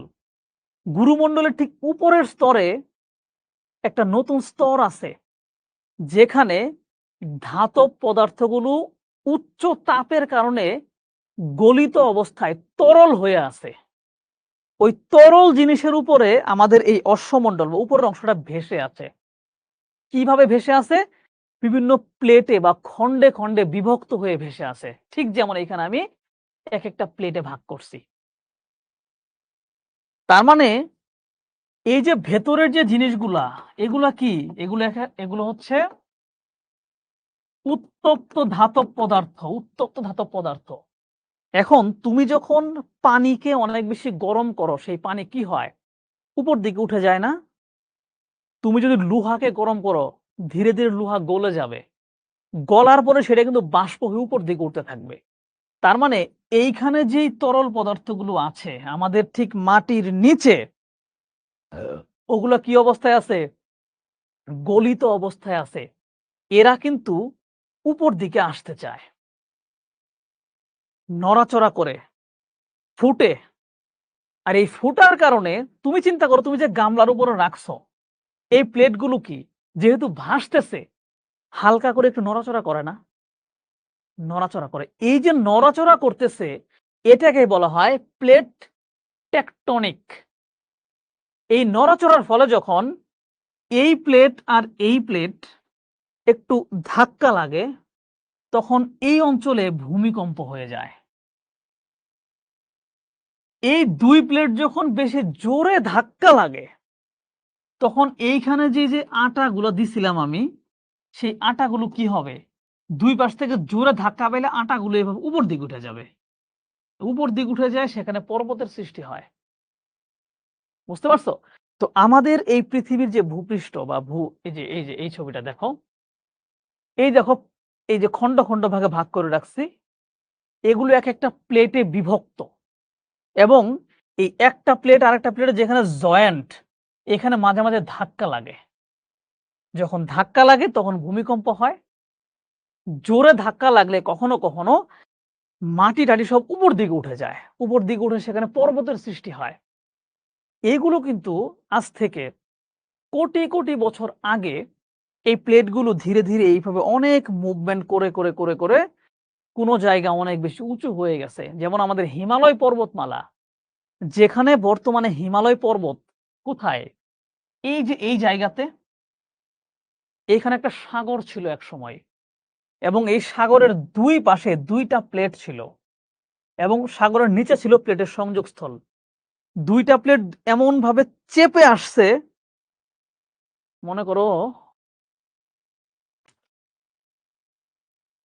এরকম ২ পাশ থেকে ২ টা প্লেট চাপ দিল। চাপ দিয়ে উঁচু হয়ে গেল না? এই চাপ খেয়ে মাঝখানে এরকম উঁচু হয়ে গেছে। আর সেটাই হয়ে গেছে হিমালয় পর্বত। সো ভঙ্গিল পর্বত সৃষ্টির একটা বড় উপায় হচ্ছে এই প্লেট টেকটনিক বা প্লেটের এরকম চলাফেরা। আশা করি তোমাদের আমি এই প্লেটের ব্যাপারটা বুঝাইছি। এই ছবি দেখলে আরো ক্লিয়ার হবে। দেখো এই যে নিচে দেখতেছো না? এগুলোই হচ্ছে সে উত্তপ্ত অবস্থায় আছে। এরা মাঝে, মাঝে কি করে? আর এগুলো হচ্ছে সে আটা, এগুলাই হচ্ছে সে মাটি। এরা মাঝে, মাঝে কি করে? বিভিন্ন একটু নরম জায়গা পাইলে হুস করে বাইরে বের হয়ে চলে আসে। এই বাইরে বের হয়ে দেখো এই যে এখানে উঁচু হয়ে গেছে। এটা একটা আগ্নেয় পর্বত। নিচে আগ্নেয়গিরি বের হয়ে আসে যে পর্বত সেটার নাম হচ্ছে আগ্নেয় পর্বত। অনেক সময় কি হয়? ও বাইরে আসতে চায়। কিছুক্ষণ আসার পর আর আসতে পারে না। তখন উপরে মাটিটা এরকম উঁচু হয়ে যায়। ওইটাকে বলা হয় গম্বুজ পর্বত বা ল্যাকোলিথ পর্বত।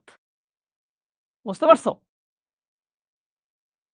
তো এই যে এখানে এই পুরো ব্যাপারটাই আলোচনা যেটা আমি তোমাদের বুঝাইলাম সেটা এখানে আলোচনা করা আছে। আমার মনে হয় এটা তোমরা এখন পড়লেই দেখতে পারবা, বুঝতে পারবা। ওকে, যেহেতু আমাদের হাতে সময়ও কম, এটার মাধ্যমে আশা করি তোমরা বুঝে গেছো। পাতের সংঘর্ষ, ওই যে প্লেটগুলোর সংঘর্ষের ব্যাপারটাও এখানে আলোচনা করা আছে। মহাসাগরীয় পাতের সংঘর্ষ মানে মহাসাগরের নিচে যে ২ টা প্লেট একখানে হইছে, ওরা যখন সংঘর্ষ করে তখন মহাসাগরের তলদেশ থেকে উপরে উঠে পর্বত সৃষ্টি হয়ে যায়। মহাদেশীয় মানে কি? স্থলভাগের নিচে যে প্লেটের সংযোগ, ওইখানে যখন এরকম চাপ লাগে তখন ওইখানে উঁচু হয়ে যেতে পারে। আস্তে ধাক্কা লাগলে সেখানে ভূমিকম্প হইতে পারে এবং এগুলো কিন্তু ধীরে, ধীরে ধাক্কা লাগতেছে আর ধীরে, ধীরে কিন্তু উঁচু হচ্ছে।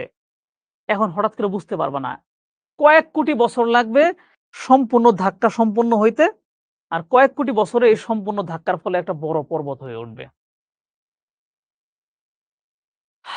ওকে, তো এটা হচ্ছে আমার মনে হয় এখন পড়লেই বুঝতে পারবা। নিজে পড়তে গিয়ে যখন প্রশ্নগুলো জমা হবে, নেক্সট ক্লাসে আমি প্রশ্ন করার সুযোগ দিব, সেখানে প্রশ্ন করবা। এই যে একই প্রাচীন বিশালাকার সমুদ্র বা মহীখাতের তলদেশে পলি জমে পাললিক শিলাস্তর তৈরি হয়। ওই যে মহাদেশের তলদেশে মনে করো পলি জমা হইছে। ওইখানে ২ টা প্লেটে যদি ধাক্কা লাগে তাহলে ওই পলি মাটিগুলো উপরে পর্বত আকারে বের হয়ে আসে। বুঝতে পারছো? পাত সঞ্চালনের ফলে পাত সঞ্চালনটাই কিন্তু প্লেট টেকটনিক। পার্শ্বচাপের কারণে নরম পাললিক শিলাস্তর বিশাল ভাঁজের সৃষ্টি হয়। এতক্ষণ যেটা তোমাদের বললাম আমি। ভাঁজপ্রাপ্ত শিলাস্তরগুলো ধীরে, ধীরে উপরের দিকে উঠে ভঙ্গিল পর্বতমালার সৃষ্টি করে। হিমালয় এবং আল্পস পর্বত এই প্রক্রিয়ায় গঠিত হয়েছে। যা গিরিজলি যা গিরিজনী আলোড়নের ফল এবং এইটাকেই এই যে একটা বিশাল আলোড়ন ঘটলো এটাকে গিরিজনী আলোড়নও বলা হয়। এই যে দেখছো? এই যে এদিকে হিমালয় পর্বত সৃষ্টি হয়েছে কিন্তু এরকম ভাবে এই পাত এদিকে ঢুকে গেছে, ওই পাত এদিক থেকে আসছে তাই। ভঙ্গিল পর্বতের কিছু বৈশিষ্ট্য আছে। বৈশিষ্ট্যগুলো কি দেখো? মেইন বৈশিষ্ট্য হচ্ছে ভাঁজ, মানে এখানে ভাঁজ থাকবে। ভাঁজই ভঙ্গিল পর্বতের উল্লেখযোগ্য বৈশিষ্ট্য। এই পর্বতে অনেক শৃঙ্গ থাকে। এই ভাঁজের উপরে অনেক উঁচু, উঁচু শৃঙ্গ থাকে। এই পর্বত স্তরযুক্ত নরম পাললিক শিলায় গঠিত এবং জীবাশ্ম বিশিষ্ট। জীবাশ্ম থাকে। মানে এইটা যদি সমুদ্রের তলদেশ থেকে উপরে উঠে কিংবা যেকোনো জায়গা থেকেই যদি উপরে উঠে তাহলে ওইখানে কি গাছপালা থাকতে পারে, বিভিন্ন প্রাণী থাকতে পারে। এগুলোর অবশিষ্টাংশ থেকে যায় যেটাকে বলা হয় জীবাশ্ম। এই পর্বতের শিলাস্তরের মধ্যে মাঝে, মাঝে আগ্নেয় এবং রূপান্তরিত শিলাও দেখা যায়। যেহেতু নিচের থেকে সবকিছু উপরে উঠে আসে সেগুলো থাকে। পৃথিবীর দীর্ঘ এবং উচ্চতম পর্বতগুলো এই শ্রেণীর দীর্ঘ চ্যুতি রেখা এই পর্বতে লক্ষ্য করা যায়। চ্যুতি রেখা মানে ফাটল রেখা। কেন যায়? কারণ এই পর্বত কোথায়, কোথায় হইছে? যেখানে ২ টা প্লেটের সংযোগ সেখানেই হইছে। তার মানে ২ টা প্লেটের সংযোগ থাকা মানে কি ওখানে একটা ফাটল রেখাও কিন্তু আছে।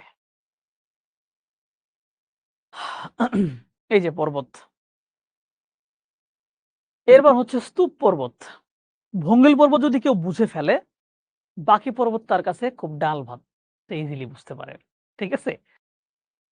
প্রবল ভূ আলোড়নের ফলে শিলাস্তরের চ্যুতি বা ফাটল সৃষ্টির মাধ্যমে স্তূপ পর্বত গঠিত হয়। ২ টি ফাটলের মধ্যবর্তী অংশ উত্থিত হয়ে বা ২ পাশের অংশ বসে গিয়ে এটি তৈরি হতে পারে। মনে করো আমি যদি এখানে আরেকটা জিনিস নেই এরকম।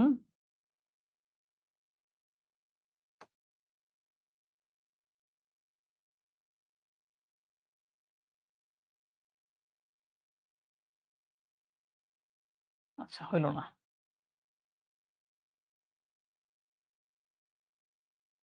ঠিক আছে? এটা একটা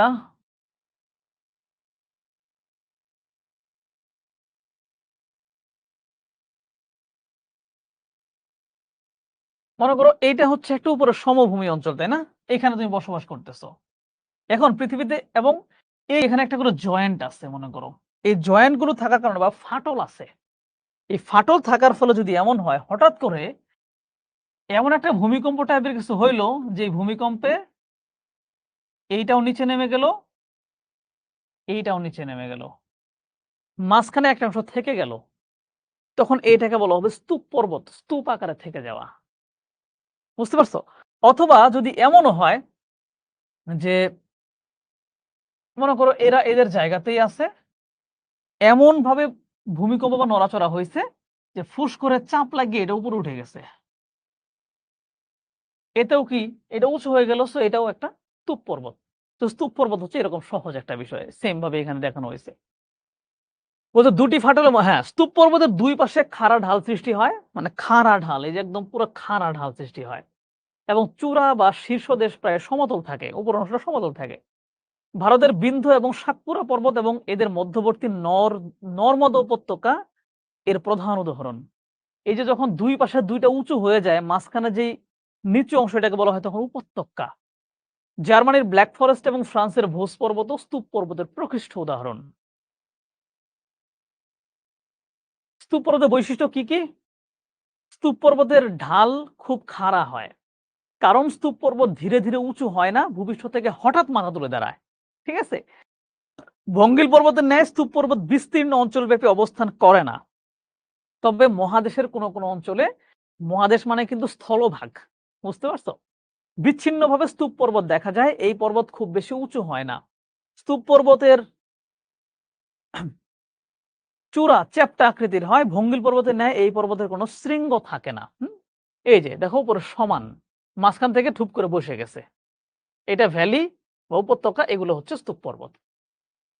ল্যাকোলিথ পর্বত কি জিনিস? ল্যাকোলিথ পর্বতটাও খুবই চমৎকার একটা বিষয়। এটা হচ্ছে ওই যে আমরা আ টেকটনিক প্লেট পড়লাম, ওইটার মাধ্যমে এটা সহজে বোঝা যায়। পৃথিবীর অভ্যন্তরে উত্তপ্ত গলিত ম্যাগমা।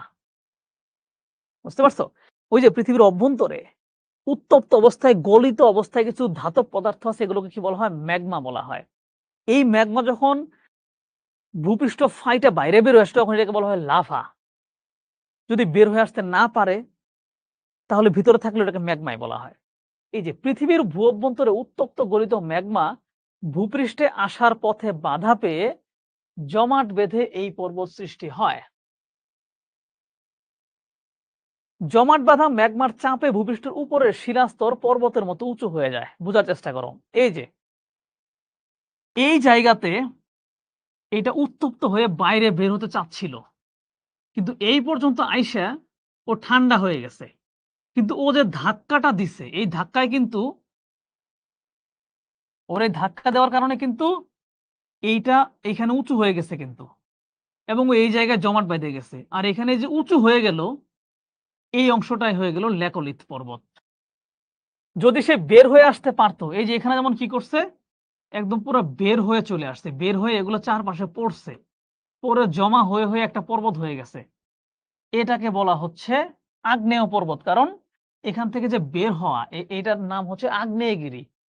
সো এইটা বের হয়ে গেলে যে পর্বত, এটাকে বলা হয় আগ্নেয় পর্বত। আর বের হইতে পারলো না, জমাট বেঁধে গেল, বাট উপরের অংশ একটু উঁচু হয়ে গেল। মনে করো ব্যাপারটা এরকম। আমি মনে করে আমার এই যে গেঞ্জির ভিতরে হাত দিয়ে দিলাম।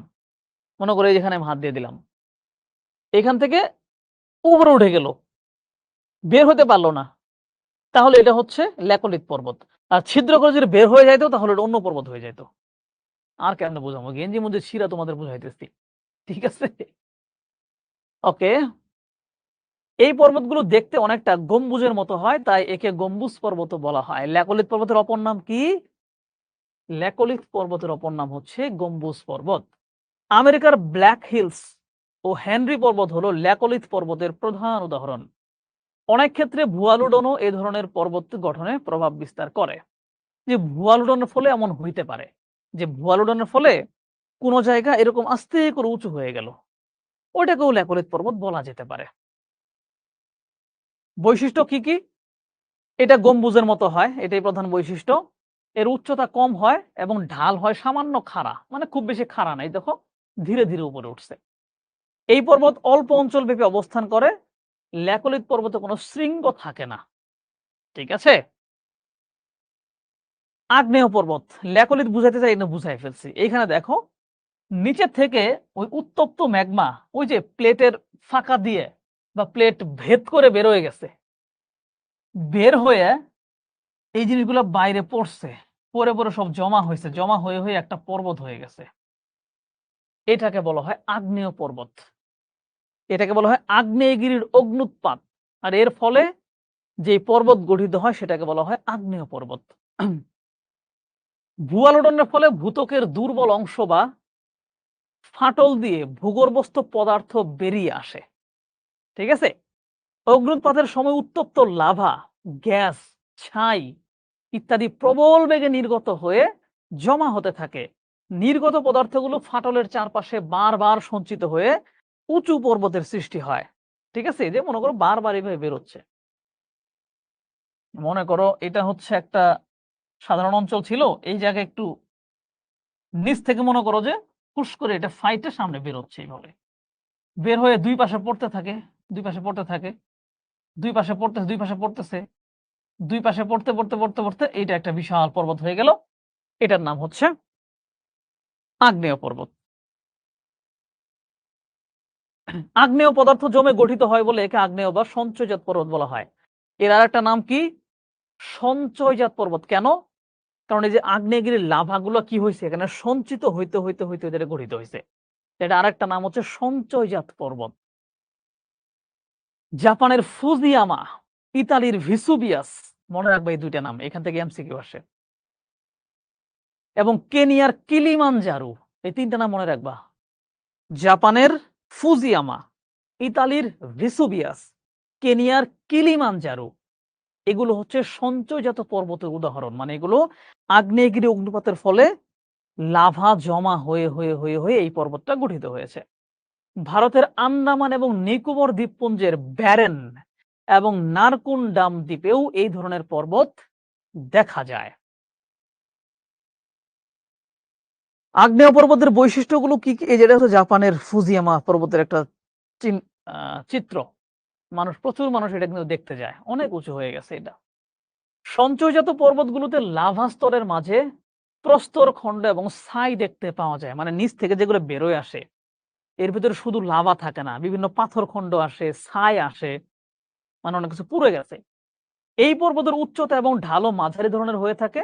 এছাড়া এই পর্বতের আকৃতি সাধারণত শঙ্কু বা মুচার মতো হয়, মুচা টাইপের। হ্যাঁ, মানে মুচা ওই যে যেগুলোতে হচ্ছে আমরা তেল টেল ঢালি আর কি, একটু ওই টাইপের হয় আর কি। এটা হালকা গম্বুজের মতো কিন্তু দেখা যায়। তুমি ওটাও বলতে পারো। ক্ষয়জাত পর্বত, প্রাচীন পর্বত বা মালভূমি প্রাকৃতিক শক্তি দ্বারা ক্ষয়প্রাপ্ত হয়ে এই পর্বতের সৃষ্টি হয়। মনে করো একটা পর্বত বা কিছু একটা আছে, একদম সহজ ভাষায় যদি আমি তোমাদের বুঝাই, মনে করো এই যে এরকম একটা জায়গা ছিল, এরকম একটা জায়গা ছিল। এখানে ধরো বৃষ্টিপাত, সূর্যের তাপ ইত্যাদি কারণে, এটা তো একটু সমতল সমতল ভাব আছে, ইত্যাদি কারণে মনে করো এখান থেকে এগুলো ক্ষয় হতে থাকলো। এই অংশটা পুরোটাই ক্ষয় হয়ে গেল, ক্ষয় হয়ে টিকে থাকলো শুধু এইটুকু। আবার এই পাশেও মনে করো সব ক্ষয় হয়ে গেল, ক্ষয় হয়ে গিয়ে টিকে থাকলো শুধু এইটুকু। এটা কিন্তু পর্বত হয়ে গেছে একটা। এরকম ক্ষয় হয়ে হয়ে যখন পর্বত আকারে টিকে থাকবে, এটাকে বলা হবে ক্ষয়জাত পর্বত। প্রাচীন পর্বত এবং মালভূমি প্রাকৃতিক শক্তি দ্বারা ক্ষয়প্রাপ্ত হয়ে এই পর্বতের সৃষ্টি হয়। নরম শিলাস্তর সহজেই ক্ষয় হয়ে যায়, কিন্তু কঠিন শিলাগুলো পর্বতের আকারে টিকে থাকে। ওই যে পাশেরগুলো যে ক্ষয় হলো, ওগুলো নরম ছিল তাই ক্ষয় হয়ে গেছে, আর কঠিনগুলো টিকে আছে তাই ওটা পর্বতের মতো হয়ে গেছে। এই যে এখানে তাকালে দেখতে পারবা, এই যে আশপাশ থেকে ক্ষয় হয়ে গেছে বাট এই অংশটা টিকে আছে। এখানে প্রচুর কিছু ক্ষয় হয়ে গিয়ে এই অংশটা শুধু টিকে আছে। ক্ষয় কার্যের ফলে সৃষ্টি হয় বলে একে ক্ষয়জাত পর্বত বলা হয়। এটি মূল শিলার অবশিষ্টাংশ নিয়ে গঠিত হয় বলে একে অবশিষ্ট পর্বতও বলা হয়। এটা কি হইল? ক্ষয় হয়ে কিছু অবশিষ্ট থেকে গেল। এজন্য এটাকে বলা হয় অবশিষ্ট পর্বত। এটাও বলা হয়। আবার এটাকে মানে নগ্নি ভবন বা নগ্ন পর্বতও বলা হয়। ভারতের আরাবল্লী, ইউরোপের সিয়েরা নেভাদা এবং উত্তর আমেরিকার অ্যাপোলেশিয়ান এই পর্বতের প্রকৃষ্ট উদাহরণ। বৈশিষ্ট্য কি, কি? সহজ। ক্ষয় চিহ্ন বর্তমান থাকে। বুঝা যায় যে ক্ষয় হইছে। এটি যেকোনো শিলাস্তরে হইতে পারে। পর্বতের চূড়াতে হইতে পারে, মালভূমিতে হইতে পারে, সমভূমিতেও হইতে পারে। যেকোনো স্তরেই হইতে পারে। বড় কথা হচ্ছে শিলা কঠিন আর নরম এটা থাকতে হবে। এটি যেকোনো আকৃতির হতে পারে, যেকোনো আকৃতির হইতে পারে। যেদিকে ক্ষয় যাবে সেই আকৃতিই হবে। সাধারণত গম্বুজের মতো হয়। শিখরদেশ থাকে তীক্ষ্ণ বা শিখরদেশ তীক্ষ্ণ বা সুচালু নয়, ঢাল খুব খাড়া নয় এবং এগুলো উচ্চতা খুব বেশি হয় না। কারণ উচ্চতা শুধুমাত্র ভঙ্গিলেই হয়। বাকিগুলা কিন্তু কোনটাই বেশি উচ্চতা হইল না। অনেকগুলো পড়ায় ফেলছি। আমাদের সময়ও শেষ। যাক আমরা হচ্ছে মোটামুটি সময়ের মধ্যে শেষ করতে পারছি। এবার গুরুত্বগুলো নিয়ে আলোচনা করব। তোমরা সবাই থাকো। যাক আমার কথা শুনে তোমরা অনেকে ছিলা। তো আরেকবার একটু জানাও কেমন লাগলো? ঠিক আছে? সবকিছু কিন্তু আমি সব বুঝায় দিতে পারব না। নিজেকেও কিন্তু পড়তে হবে। শুভা আক্তার বলছে all clear. Thank you so much. Thank you so much. তো আমরা পর্বতের গুরুত্ব দিয়ে যদি একটু আলোচনা করি ২-১ মিনিট আছে। ভাইয়া পোল দিবেন না? আজকে কোন পোল দিচ্ছি না। নেক্সট ক্লাসে পোল দিব ইনশাআল্লাহ। নওশীন বলছে জোস। ওকে। পর্বতের গুরুত্ব। পর্বত হচ্ছে জলবায়ুর নিয়ন্ত্রক। আমি তোমাদের কিন্তু আগেই বলছি। এই যে দেখো, এটা হচ্ছে বাংলাদেশ। আমি তোমাদের আরেকটা ক্লাসে এগুলো নিয়ে হালকা আলোচনা করেছিলাম। এইটুকু হচ্ছে বাংলাদেশ। সূর্যের তাপ বাংলাদেশে যথেষ্ট পরিমাণে পড়ে। কিন্তু এই বাংলাদেশের উপরে যেখানে মেঘালয়ের পাহাড় আর এই যে হিমালয় রেঞ্জের কিছু পাহাড়ের সীমানা থাকার কারণে এখান থেকে যে বাতাসটা প্রবাহিত হয় সেই বাতাসটা এখানে বাধাপ্রাপ্ত হয়। বাধাপ্রাপ্ত হয়ে এখানে বৃষ্টিপাত ঘটায়। আর এই জন্য কিন্তু বাংলাদেশ সুজলা সুফলা। নইলে কিন্তু বাংলাদেশে মরুভূমি হয়ে যায় যদি পর্বতটা না থাকতো। তার মানে আমাদের জলবায়ু নিয়ন্ত্রণ করতেছে পর্বত। নেপালে আগেই ঠান্ডা পড়ে যায় কেন? পর্বত আছে তাই। ঠিক আছে? এবং এই পুরো ভারতীয় অঞ্চলে প্রচন্ড শীত পড়তে পারত। এদিক থেকে শীতল বাতাস আইসা। কিন্তু কেন আসতে পারে না? এই হিমালয় পর্বতে তারা বাধাপ্রাপ্ত হয়। বুঝতে পারছো? তারপরে হচ্ছে ধরো পর্বতে তুমি যত উপর দিকে উঠবা তাপমাত্রা তত কমতে থাকবে, শীতল হবে। সো পর্বতের উঁচু অংশে কিন্তু জলবায়ু ঠান্ডা। রাইট? তো এইজন্য এটা হচ্ছে জলবায়ুর নিয়ন্ত্রক। এটা প্রাকৃতিক বাধা বা সীমানা। এই যেটা বললাম এটা প্রাকৃতিকভাবে একটা বাধা সৃষ্টি করছে। পর্বত থেকে নদীর উৎপত্তি হয়। কারণটা কি? এগুলো থেকে প্রচুর ঠান্ডা, এখানে বরফ জমে থাকে। ওই বরফগুলো গলে বিভিন্ন হিমবাহের সৃষ্টি হয়। সেখান থেকে পানি ধীরে প্রবাহিত হয়ে নদীর সৃষ্টি হয়। বুঝতে পারছো? পরোক্ষভাবে সমভূমি সৃষ্টি করে। মানে এই যে পর্বত থেকে নদী এসে সেই নদী যে প্রবাহিত হচ্ছে সেই নদী তার ২ পাশে কিন্তু সমভূমি সৃষ্টি করে। ভূগোল মুখস্থ বেশি না, এটা একদম ভুল কথা। না বুঝে মুখস্থ করলে ভূগোল কিচ্ছু মনে থাকবে না। এই মানে ১ম পত্রের কয়েকটা অধ্যায়েই একটু বেশি মনে রাখতে হয়। একটু মুখস্থ টাইপের আছে। বাকিগুলা হচ্ছে মুখস্থ করতে হয় না। এগুলো তুমি একটু মনে রাখো। পর্বতের মধ্যে বনভূমিও থাকে। সো বনভূমি আমাদের জলবায়ু নিয়ন্ত্রণ করে, পরিবেশ ঠান্ডা রাখে। পার্বত্য অঞ্চলে প্রচুর পরিমাণে খনিজ সম্পদ থাকে।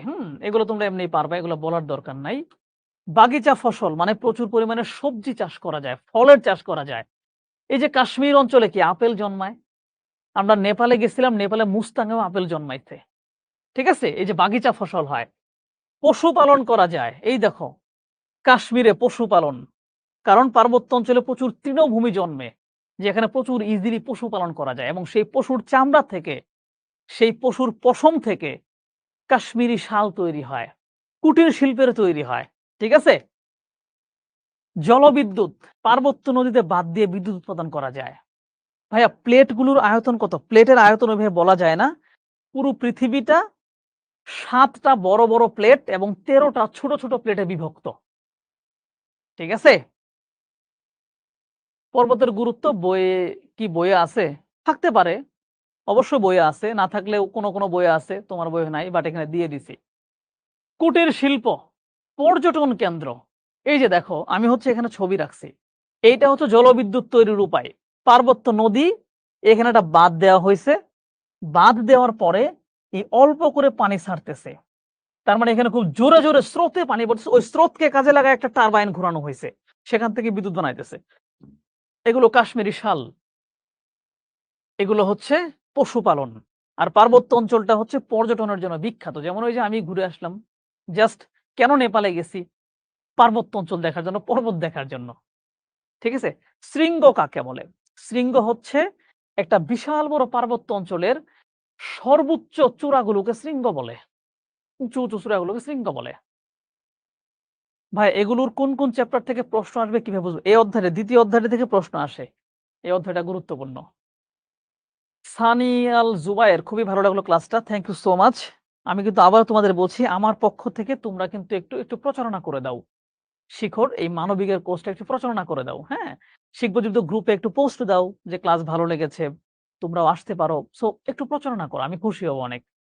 প্লেটগুলো কেমনে তৈরি হলো? নওশীন যে প্রশ্নটা করেছো, কেমনে তৈরি হলো এটা তো বলা যাচ্ছে না।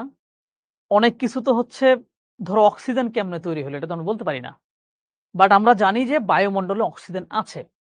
সো আমরা এটা বলতে পারি যে পৃথিবী এরকম প্লেটে বিভক্ত। কেমনে প্লেট তৈরি হইছে এইটা হচ্ছে সৃষ্টিকর্তা ভালো জানেন। ১ম অধ্যায় থেকে প্রশ্ন খুবই কম আসে, খুবই কম আসে। ফারহানা তাসনিম বলছে আমার নামটা একটু বলেন। আচ্ছা তোমার নাম বললাম ফারহানা তাসনিম। তুমি কি খুশি হইছো? হ্যাঁ? একটু জানাও তুমি খুশি হইছো কিনা একটু জানাও। নিশাত বলছে অনেক ইন্টারেস্টিং ছিল ক্লাসটা। Thank you so much. ভাই একটু সুন্দর করে তাকান, স্ক্রিনশট নেব। তাহলে আমি এইভাবে এখানে থেকে তাকাই।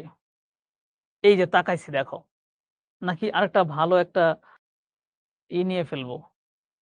তাকাইছি, একটা স্ক্রিনশট নাও।